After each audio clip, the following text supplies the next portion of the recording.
আসসালামু আলাইকুম প্রিয় সহকর্মীবৃন্দ, আমি আপনাদেরকে আজকে দেখাবো আমাদের যে আরএসএপিএস 2022 আছে সেই আরএসএপিএস 2022 দিয়ে কীভাবে এক উপজেলার এস্টিমেট অন্য উপজেলায় কপি করে নেওয়া যায়।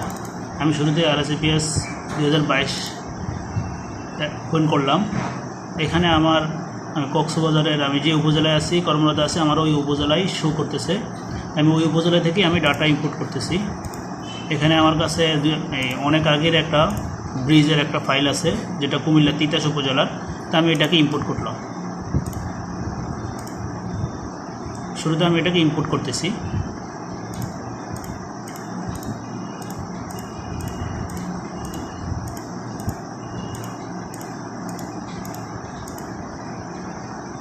ওকে, আমার ইম্পোর্ট করা শেষ। এই যে এখন আমি ব্যাকে যাব।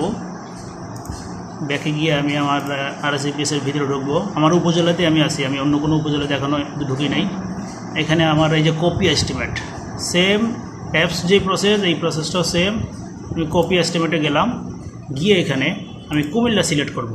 এখানে ডিস্ট্রিক্ট কুমিল্লা আর আমি এস্টিমেট নিচে হলো তিতাসের, এই তিতাস আমি সিলেক্ট করে ফিল্টার দিলাম। ফিল্টার দেওয়ার পরে যে আমার এখানে এস্টিমেটগুলো শো করতেছে। আমি এই যে উপরে যে 130 আছে এই এস্টিমেটটা দিলাম, occupation health and safety works. এখন এখানে আমাকে ফাইন্যান্সিয়াল ইয়ারটা সিলেক্ট করে দিতে হবে। ফাইন্যান্সিয়াল ইয়ার 25 সিলেক্ট করলাম, পরে আমি কপিতে ক্লিক করব। কপিতে ক্লিক করলাম। ওকে, আর ওকে কপি হয়ে গেছে।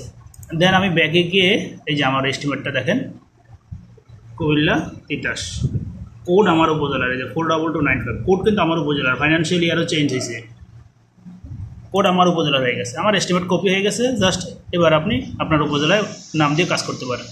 ওকে ভাই, আসসালামু আলাইকুম।